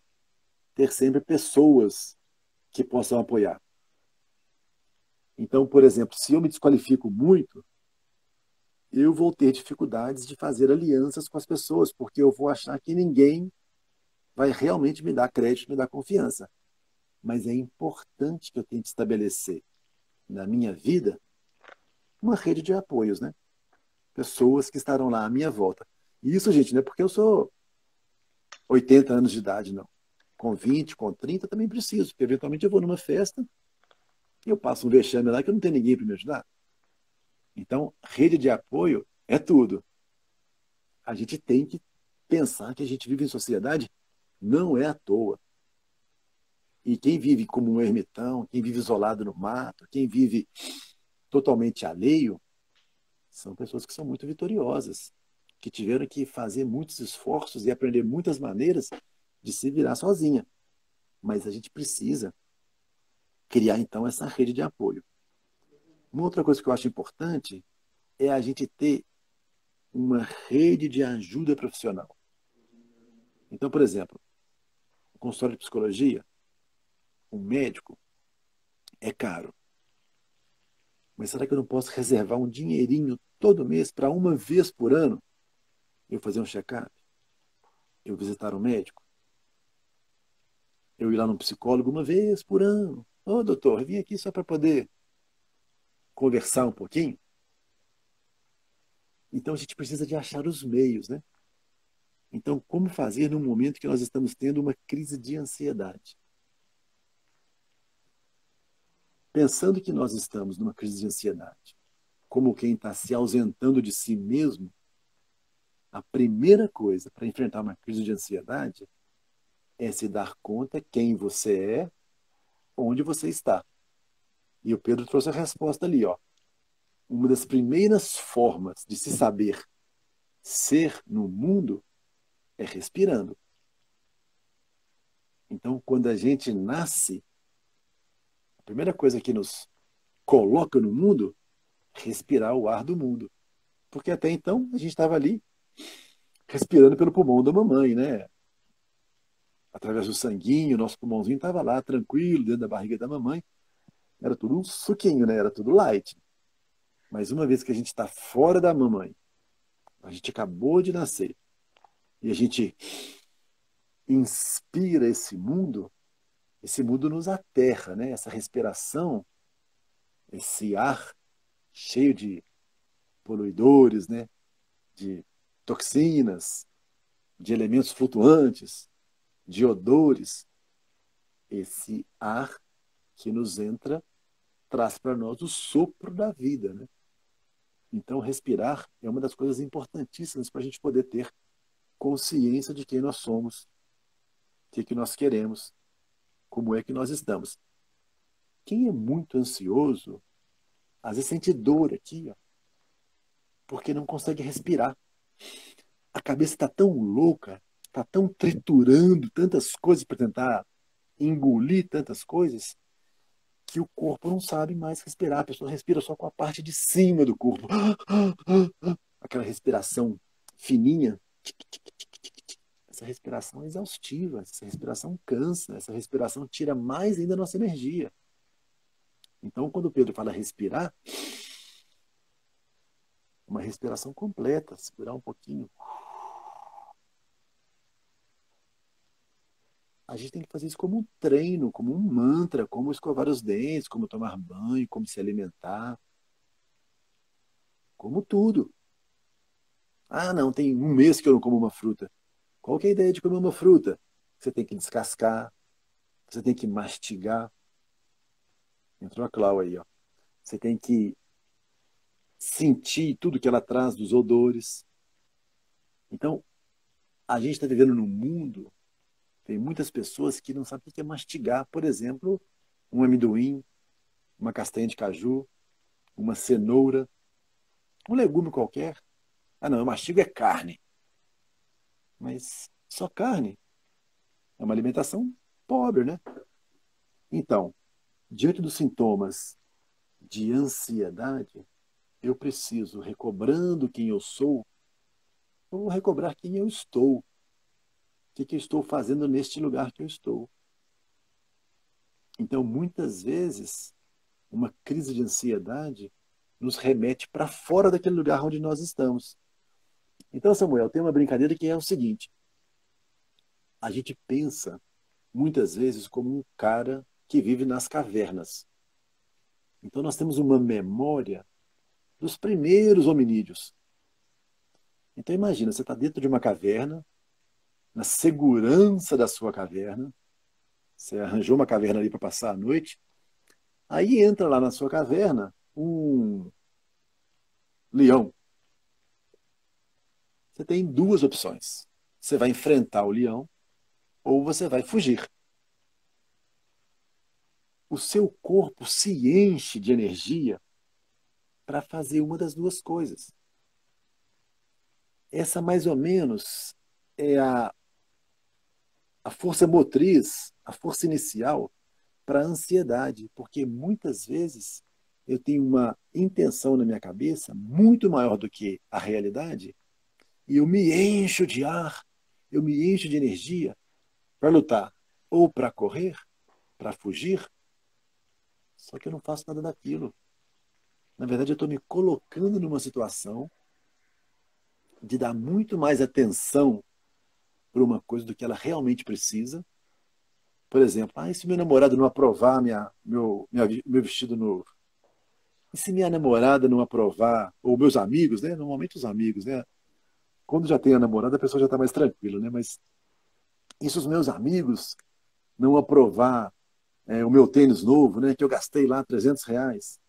Então eu fico ansioso para vestir o meu tênis, para calçar o meu tênis, mas eu fico com muito medo de ser reprovado, né? Então, muitas vezes na adolescência, na, quando a gente é um jovem adulto, a gente ainda tem muita ansiedade porque a gente está tentando descobrir o nosso lugar do mundo, o nosso lugar no mundo. E encontrar-se pertencente a esse mundo onde nós estamos, onde nós somos, às vezes é muito difícil. E gera mesmo uma ansiedade porque você fica achando que tem que responder melhor do que seria a sua própria resposta. Você não tem ainda aquela maturidade de pensar assim, não, a minha resposta é essa, talvez não seja satisfatória, mas é a resposta que eu tenho para dar. Então, a crise de ansiedade, ela pede que nós comecemos a nos preparar para estar nos lugares para onde nós estamos indo. Para poder a gente entender que, ainda que a gente seja avaliado, aí a gente chama de análise selvagem, ou de avaliação selvagem, quando eu passo na rua e alguém está me olhando de cima a baixo, é uma análise selvagem. O cara está olhando ali para mim, ou a moça está olhando ali para mim, mas aquilo lá não representa nada, nem para ela nem para mim. Claro, a gente pode iniciar dali um namoro, um relacionamento, ela está me julgando, me avaliando, mas o que vai fazer diferença no meu relacionamento com aquela pessoa vai ser depois que eu encontrá-la, que eu me apresentar e a gente desenvolver ali um relacionamento onde eu possa realmente mostrar quem eu sou, independente do meu tênis, do meu relógio, do meu carro, e eu entender quem ela é. E aí a ansiedade vai abaixar. Por quê? Porque eu estou sendo natural, porque eu fui aceito, porque se existem julgamentos, eles já foram quebrados em grande medida. Então, é importante que, num momento de crise de ansiedade, eu me situe, eu me aterre, eu saia do mental que me coloca num monte de universo que não me pertence e eu volte para a garrafa. Eu gosto de brincar a ideia de voltar para a garrafa como se eu fosse um gênio, sabe? Mas é só uma brincadeira mesmo. Eu volte para a garrafa e eu seja, e eu me torne, e eu me lembre, e eu me recorde de ser aquilo que eu sou. Ô, gente, e às vezes não é fácil ser quem a gente é, né? A gente pode ser coisas que a gente particularmente não reprova, não aprova. Mas uma coisa é eu não me aprovar e querer mudar isso. Outra coisa é a outra pessoa não me aprovar e querer que eu mude. Aqui, ó, de jeito nenhum. Se ela não me aprova, eu tenho que mostrar para ela que, olha, tudo bem, você não me aprova, mas a gente pode continuar sendo amigo. Você não me aprova, mas infelizmente eu não vou atender a sua demanda porque a minha, primeiro, e a minha é, não vou mudar. Então, eu não sei como é que eu poderia responder melhor essa ideia, né, de o que podemos fazer no momento em que estamos tendo uma crise de ansiedade. Talvez alguém pode dar alguma sugestão, né? Eu gosto de pensar, gente, que na psicologia nós não temos receitas prontas, né? Uma crise de ansiedade, ela vem para nos dar um sinal de que a gente está com medo, né? Que a gente está passando por dificuldade, porque a gente não está aceitando ser e estar naquele tempo, né? No aqui e no agora. Então, diante de uma crise de ansiedade, a gente precisa refletir, peraí, de uma próxima vez que eu estiver nessa mesma situação, como é que eu vou me comportar? Por que eu me comporto assim? Será que eu sou tão ansioso porque eu gosto demais daquela pessoa e ela pode não gostar de mim? É, pode ser. Eu posso gostar muito de uma pessoa que não gosta de mim. Este é um dado da realidade. Eu tenho que aprender a lidar com isso. Se eu não puder ser namorado dela, se eu não puder encontrar com ela, ser amigo dela, vai ser uma pena. Eu tenho que aceitar que isso acontece. Eu tenho que aceitar que desde que eu a respeite e ela me respeite, e eu me respeite, a ideia da ansiedade perde força. Então, respirar, que seria a primeira coisa, é uma cola, é uma medida saudável para eu me conectar com aqui agora e com a realidade. E aí eu posso parar. Eu gosto também de fazer essa analogia, gente. Muitas vezes eu fico estressado ou ansioso com uma situação e eu indico um treinamento que é: tente sair daquela cena, se você for capaz, e olhar essa cena como um terceiro. Então vamos imaginar aqui, cadê meu dedo? Eu e a outra pessoa. Eu estou ansioso, tremendo de medo daquela pessoa. Imagine que eu consigo me olhar de fora e ver a situação e avaliar por que é que eu estou tremendo de medo daquela cena. Então, às vezes, olhando friamente aqui como quem tem ansiedade, como quem está tremendo, como quem não consegue respirar, eu não consigo ver muito bem a cena. Mas quando eu olho como um terceiro, eu paro de tremer. Eu consigo avaliar melhor a cena. Então, a respiração alivia o sintoma, mas o importante é entender quais são as causas disso. Muitas vezes as causas, Cristiano, eu estava falando no início, é que é um sentimento de ausência, é um sentimento de abandono, é um sentimento de autodiscriminação, de negação da própria estima, de rebaixamento dos próprios valores, que façam que eu me exclua de onde eu sou, de onde eu estou. Então, inicialmente, eu posso respirar, mas enquanto eu não me sentir capaz de me colocar livremente, sendo 100% quem eu sou, eu vou continuar sofrendo com essa ansiedade. Então, é uma desconstrução, né? Entender que eu não tenho que atender à demanda alheia o tempo inteiro.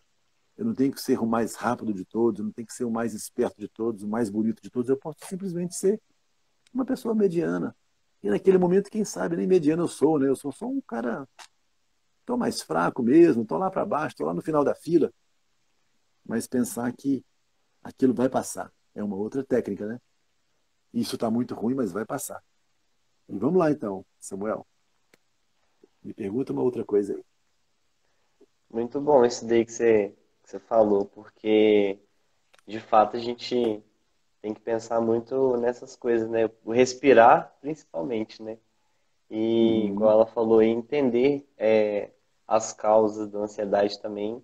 A gente tem que estar sempre pensando muito nisso, né? É, Renan, eu tô achando que não vai dar tempo da gente terminar todas as perguntas, porque ainda faltam 4 perguntas.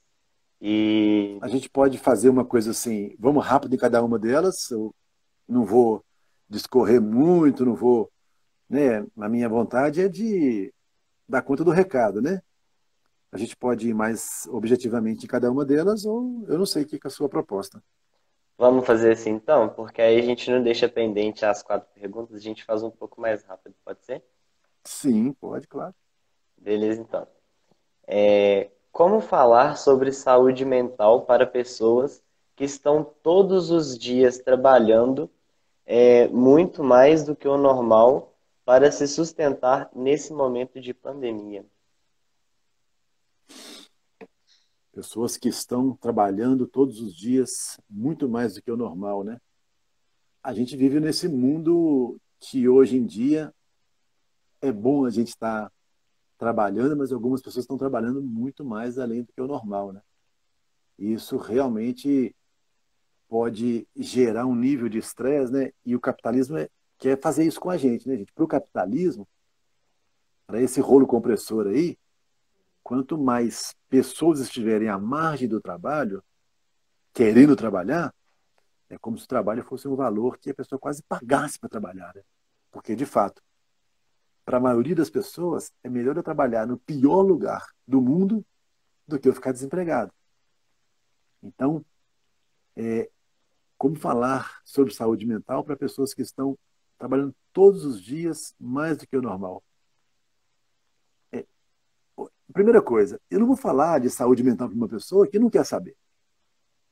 Né? Se a pessoa está lá se matando para sustentar a sua família, para poder trazer para casa um conforto, ela não quer saber de papo de saúde mental, de filosofia, de psicologia, de saúde. Se ela for fumante, ela vai continuar fumando, porque o cigarro desestressa ela. Se ela for uma alcoolista, ela vai beber mais cerveja, porque a cerveja, de alguma maneira, ela acha que alivia ela. Então, é muito delicado como eu falar sobre isso para uma outra pessoa se ela não perguntou. E aí, gente, tem um lugar que é da psicologia que ele é muito sério, que é o seguinte: a mim só é dado responder quando perguntado. Esse é um lugar na nossa vida muito delicado, porque eu não posso simplesmente chegar com respostas para quem não formulou uma pergunta. Então, se eu vivo, se eu convivo com uma pessoa que está tendo uma vida muito difícil, porque ela tem que trabalhar muito mais do que o normal para ela se sustentar, o que eu posso fazer para ela é ser uma pessoa que vai trazer um conforto, um alívio, um aconchego, uma acolhida, uma brincadeira, um copo d'água, um presente, uma fruta, um carinho. Então, às vezes, falar com esta pessoa não é a solução. Ela não está afim de ouvir. Ela já está por aqui de tanto trabalho. E no dia que ela tiver de folga, ela vai querer encher a cara mesmo. Então, você vai beber junto com ela? Não é o seu feitio? Não é a sua praia? Não. Mas também você vai brigar com ela. Para de beber, para de beber. Você chega em casa e só bebe, bebe, bebe. Então, falar de saúde mental, às vezes, é simplesmente fazer por si mesmo, que é o seu governo, né? Você faz por si mesmo e você dá o exemplo. E você convida. E aí você pergunta. E se a pessoa te olhar, você fala: o que você achou disso? Então, não é falar para entrar no governo dela, mas é estar junto, fazer companhia, acolher, brincar, oferecer, trazer alguma solução, sem querer vir de cima para baixo, como ela fosse uma pobre coitada, está lá no chão da fábrica, mas trazendo para ela um convite, de igual para igual, no horizonte. E aí, Samuel, o que você me diz Letra G, da número 11 que você pulou. Eu acho que você já até falou um pouco sobre, né, da questão do não olhar de cima para baixo, né? Eu acho que Uhum. já até falou sobre, né, que a pergunta era como podemos amenizar os conflitos de família, como, por exemplo, discussões geradas por estresse acumulado de algum dos membros.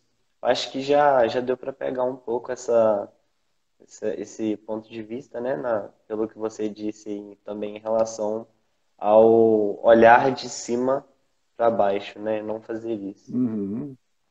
Vamos para a pergunta aí. A letra I. Uhum. Na possível situação de aulas remotas, como o professor pode ajudar os seus alunos na sua saúde mental? E como o professor pode manter a sua saúde mental nessa situação? Pensando na posição existencial, é um capítulo à parte da análise transacional que eu gosto muito.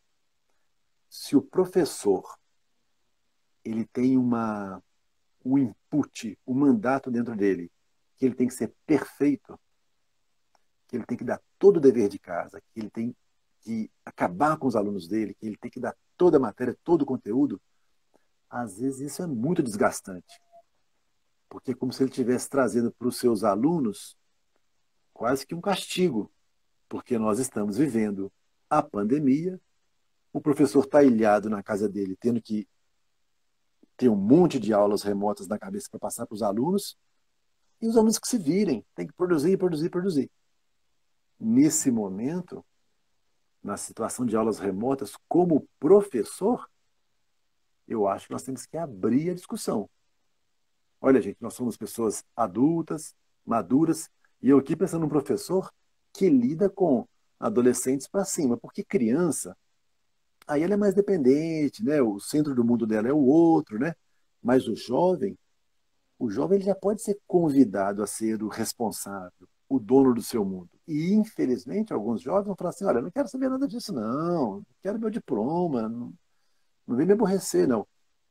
Mas uma maneira de quebrar um pouquinho os transtornos mentais é comunicação, é conversar, é trazer o problema e tentar fazer aquilo que seja bom para as duas partes. E como tem uma terceira parte envolvida, que é a universidade, que é a escola, que é a direção, que é o programa escolar, que é o conteúdo, não sei, a gente tem que negociar. A gente está vivendo um estado de subnormalidade, um estado de exceção.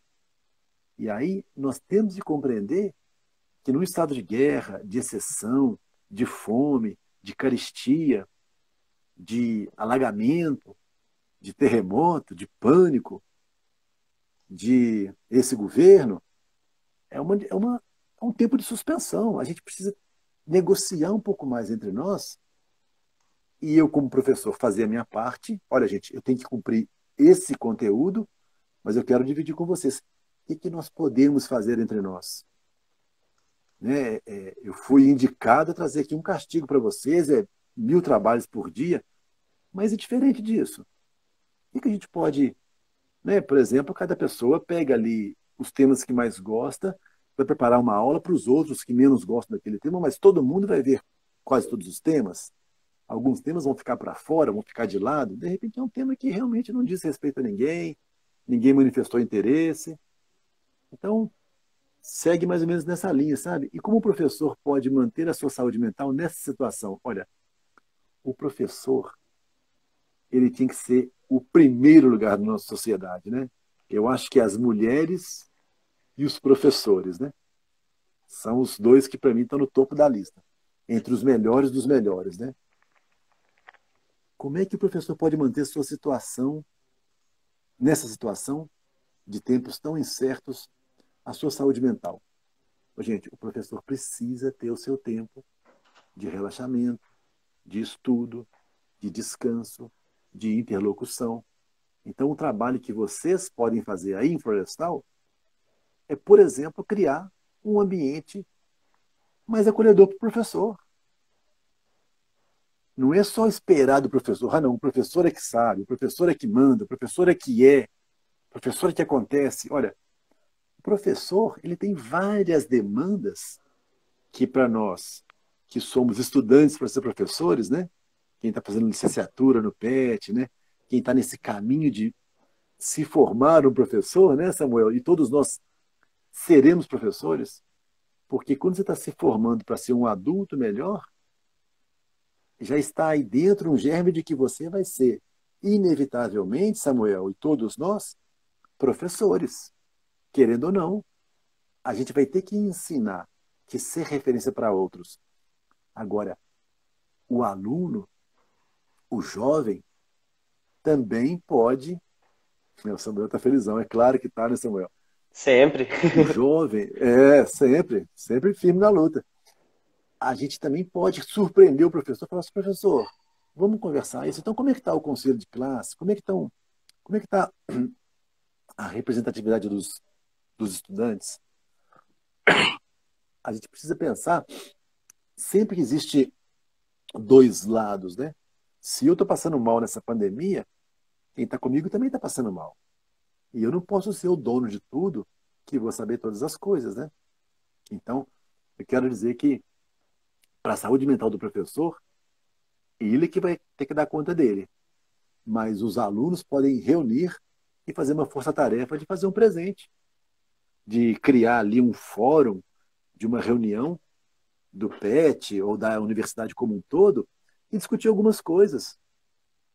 Né? Tem muita gente, por exemplo, nessa pandemia, que não tem um computador em casa, que às vezes não tem energia elétrica boa em casa, que não tem Wi-Fi em casa. Está passando muito pior do que nós estamos aqui agora. Como é que eles estão fazendo para se virar nos estudos, para cumprir as tarefas de casa, em aulas remotas? A gente tem que ajudá-los, né? É isso aí. Sim, muito bom.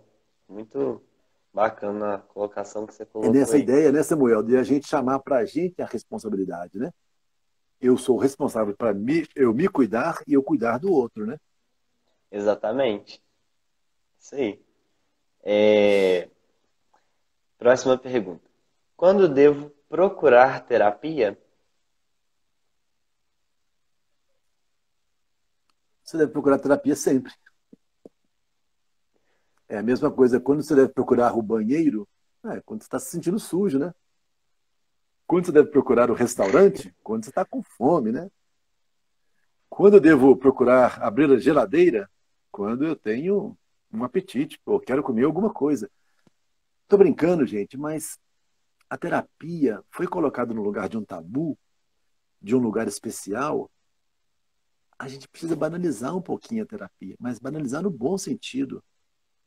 A terapia nunca deveria ser um lugar acima da média, da normalidade, acima da saúde. Olha, o Fernando Fernandes entrou. Seja bem-vindo, Fernando. A ideia de quando é que eu devo procurar uma terapia é quando eu estou querendo um interlocutor privilegiado, quando eu estou querendo um interlocutor qualificado, quando eu estou procurando alguém que possa me ouvir de uma maneira diferenciada, de uma maneira que seja estranha. Então, talvez a terapia seja o melhor lugar onde eu possa fazer uma pesquisa que eu posso dizer que é a melhor pesquisa que eu posso fazer em toda a minha vida, que é a pesquisa sobre eu mesmo, dentro do meu coração, dentro da minha cabeça, dentro dos meus medos, dos meus labirintos. Então, a ideia de procurar fazer terapia, né? Eu já até vou avançar e falar da próxima pergunta, que é como sugerir que outra pessoa faça terapia? Ora, você pode dar o seu exemplo. Você já pensou em fazer terapia? Eu faço terapia e eu acho bom demais. E eu fui no terapeuta que ele é horrível. Eu procurei, achei um outro muito pior. Eu fui no outro, achei um terceiro que achei bom. E você sabe que o terceiro era melhor, mais barato do que todos os outros dois, não sei o quê. Então, como é que a gente pode inspirar as outras pessoas? Tem uma frase que eu acho linda que é o seguinte: as palavras cativam, emocionam. Os exemplos arrastam. Então, você não deve sugerir uma terapia para outra pessoa, porque ela pode pensar que você está sendo um cara que está dizendo assim, olha, você está doida, você está fora do seu juízo normal. Mas se você for bem respeitosa e falar, olha, eu acho que você está com um problema de ansiedade, eu acho que você está comendo demais, eu acho que você, de repente, não está satisfeito com a sua vida, esse problema que você está me falando já não é a primeira vez, você podia talvez dividi-lo com alguém que seja um profissional da área. Então, procurar terapia é uma coisa que a gente deve ter como o mesmo que procurar, sabe, comprar carne no açougue. Hoje eu tô a fim de comer coração de boi. Ô moço, você vende coração de boi? Não vendo, não. No outro açougue tem. Vai no outro açougue. Compra. Come aquele negócio. Então, quando eu devo procurar terapia, gente, você só precisa se desapegar um pouquinho de conceitos, de preconceitos, de olhares, de palavras, de que o outro pode pensar, porque isso não movimenta o mundo de uma pessoa. Ou pelo menos não deveria. Então a ideia de procurar fazer uma terapia, você pode ir lá e ver se o terapeuta, por exemplo, ele te incentiva, se ele te ganha, se ele te acolhe, se ele te abraça, se ele te respeita, se ele demonstra interesse por você.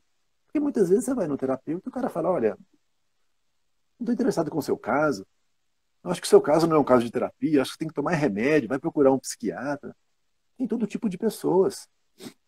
Mas a ideia é que, se você tem uma coceirinha, uma curiosidade, um interesse um pouquinho melhor em si mesmo, em ser uma pessoa um pouco melhor hoje do que você era ontem, uma terapia pode te fazer bem.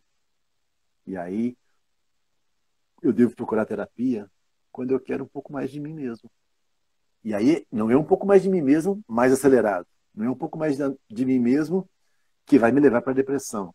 Não é um pouco mais de mim mesmo para eu poder me sobrepor aos outros. Tem terapia para isso também. Tem terapia para todas as coisas. Você pode ir lá e chegar para o seu terapeuta com qualquer demanda, com qualquer convite, com qualquer pedido. Você pode. Ah, eu vim para terapia porque eu queria arrumar uma namorada. Ah, vamos trabalhar sobre isso. Eu queria vir na terapia porque eu queria ficar rico, milionário. Vamos trabalhar sobre isso. Não é que o terapeuta vai te ensinar, te falar os números da Mega Sena. Isso ele não vai te falar.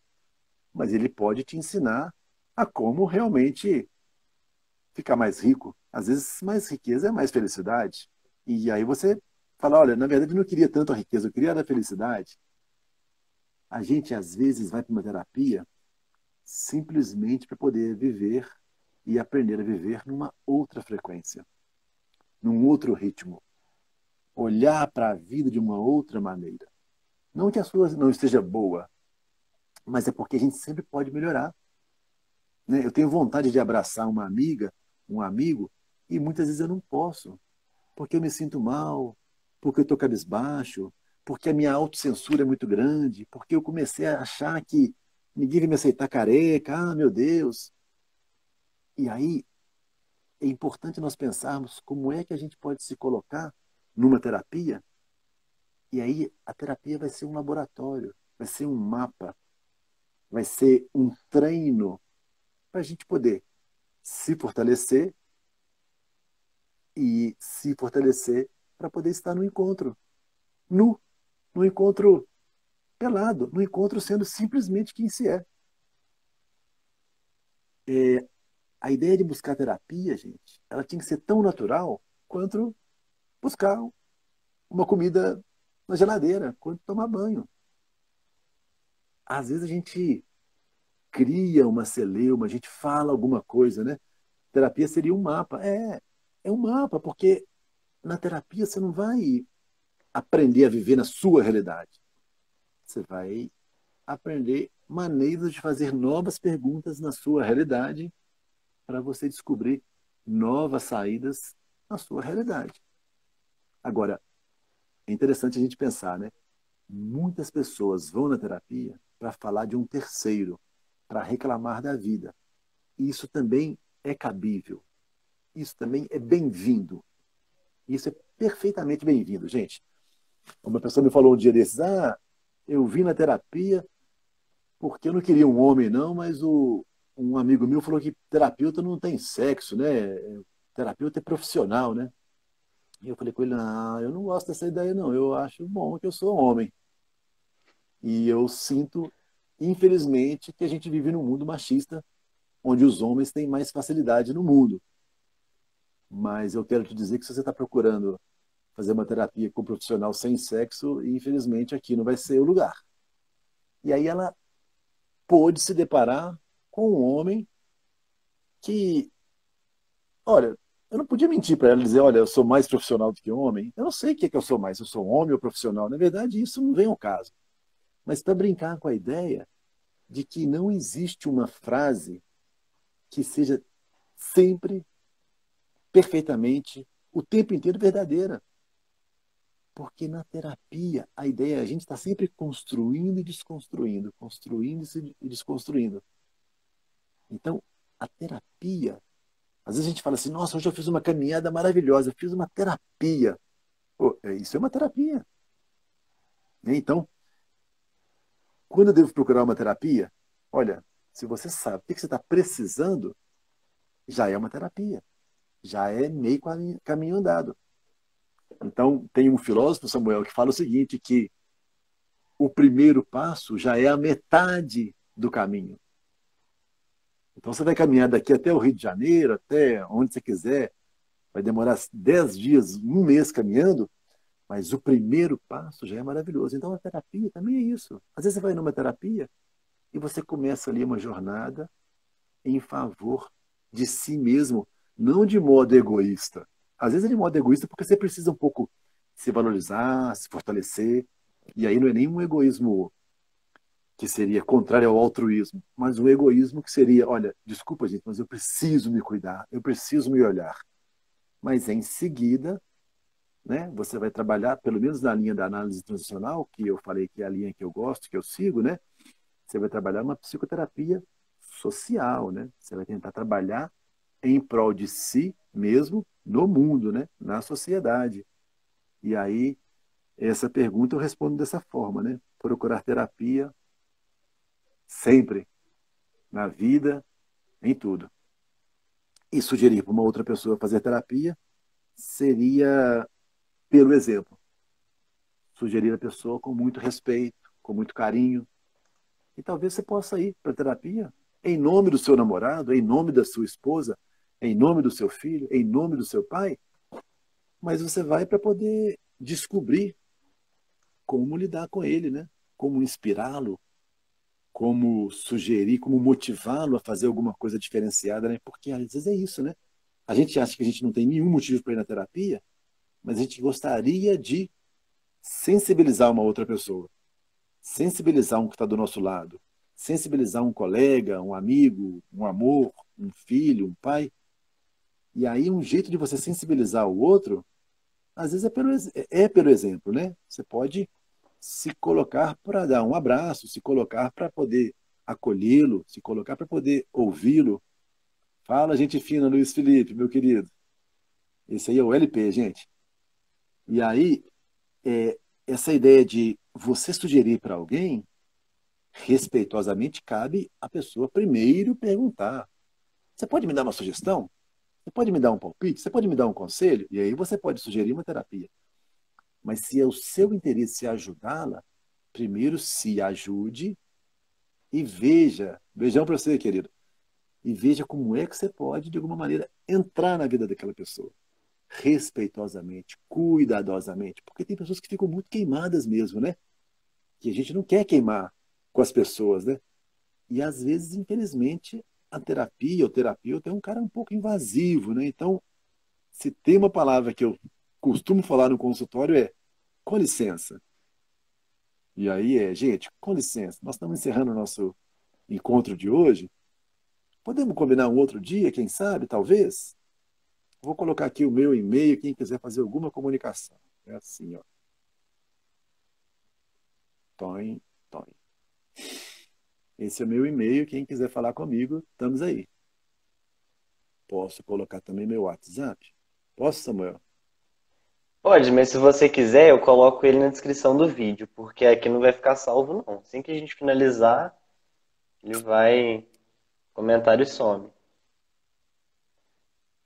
É isso aí. Gente, muito obrigado por hoje. Valeu demais. Fiquei mó feliz de ver tanta gente reunida nessa noite gostosa para a gente poder conversar sobre esse tema que é a minha vida, né? Eu caí nessa profissão sem querer, assim, sem saber. Eu era muito infantil e escolhi a psicologia, mas eu nunca poderia pensar em fazer uma outra coisa da minha vida. Então, eu agradeço a todos vocês por estarem conosco e a gente poder estar junto, conversando sobre essas coisas. Quem sabe num outro momento a gente continua nessa vida, numa outra, né? Antes da pandemia terminar ou depois. Né? O futuro é incerto. Sim, com certeza. A gente que Obrigado, agradece, Jaque. a gente que agradece por você aceitar o nosso convite, né? Foi, assim, um prazer imenso participar dessa live com você. E só duas coisinhas que eu queria falar.